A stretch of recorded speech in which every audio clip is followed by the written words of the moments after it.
Hey everybody, welcome to Frank's Homestead. Today I'm going to show you how I built these doors on my shop for under $200. But before I do that, hopefully you subscribed. If you haven't, go ahead and click on the subscribe button and also give us a like. Well, let's not dilly-dally, let's get on with it. I'll show you how I did it.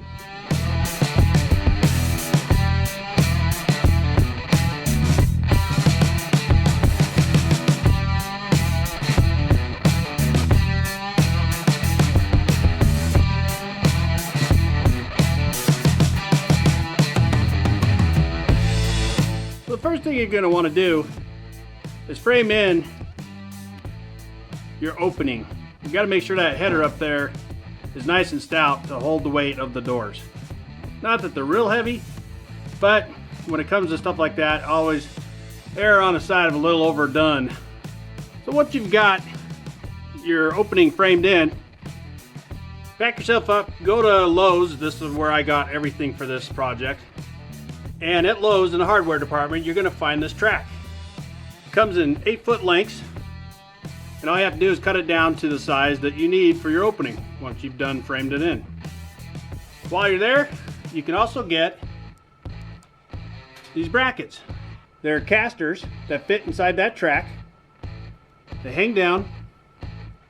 You're going to use them to connect them to your doors. That also helps you level up your doors when you're done. Also in the hardware department, get these little L brackets. Now I put 4 on each door, and that's what's holding this square. And don't forget, while you're also there, get yourself enough 2x4s to frame in your door panels. These doors are 8 foot tall on mine. Want to make sure I can get my tractor in here. And the doors are 3 foot wide.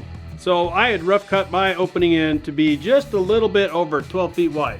These are old L brackets that I had laying around. I just took them and put them on my vise and flattened them out. Used them to connect the center supports to the vertical supports. So if you don't have any of those laying around, then pick them up at the hardware stores you're there as well. I also had this hasp laying around, so I used that. I'll show you how that works to lock this door so nobody can get in. These are from a gate latch that I used, and then I just had a bolt that fit inside of it. That's how I lock the 2 doors together. Once again, if you don't have those laying around, pick those up at the hardware store. Then last but not least, hinges. I had these laying around from wherever I collected them from, so I grabbed them and used them. So that's all the hardware that I used on this door, minus the metal sheathing on the outside, and I also got that at Lowe's. Okay, so basically just assemble, put your track up on top, up on your header, and bolt it in. And then you can hang your roller assemblies just off of them. After that, measure the width of your opening, and then just divide it by 4. Give yourself a little extra room, inch or so of playroom, just to give you a little flexibility, because the wood will swell just a little bit. Okay, once you've done that, determine the width that you'll need. So like I said, in this case, it was 12 feet wide. Divided by 4 made 3 foot door panels. Next, determine your height. I only needed 8 foot, so that worked out for me just to get 2x4s that are 8 foot tall. But you may need 10 foots or 12s or somewhere in between that you'll have to cut down. Once you've got all your measurements figured out what you're gonna need, find a nice spot that's level so you can lay all your parts out and square up your frame. Once you've squared up your frame, take your L brackets and screw the pieces together. This will help keep the integrity of your square on your doors. Then also put in your center brace and screw that together with your brackets as well.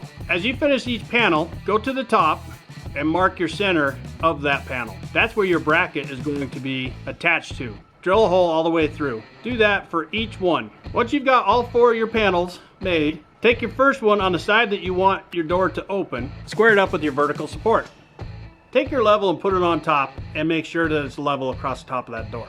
This will set the standard for the other panels that you're installing. Install your second panel, squaring it to the first panel. Once you've done this, then you can add your hinges.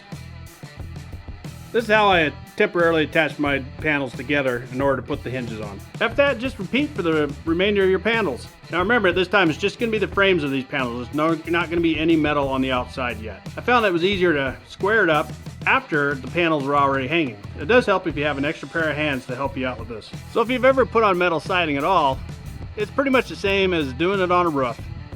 All I did is I took that first panel of metal, I squared it up with the top and also down the side. What I did is I then cut the panels to size. As you can see, right there is a junction between the first and second panel. And I just trimmed it down to size using the grinder with a cutting bit.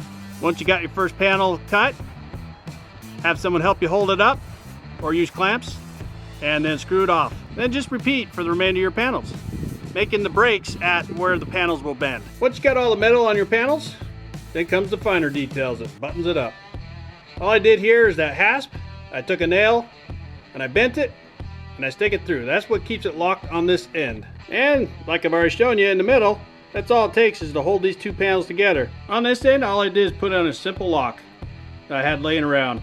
It just helps keep the door from blowing open if there's wind, or if I don't want the grandkids to come in because I'm working on something, don't want them to get hurt, I can lock it and keep them out and keep them safe. And for the outside security, just took a couple 2x4s, screwed them in, put a hasp on it so I could lock it.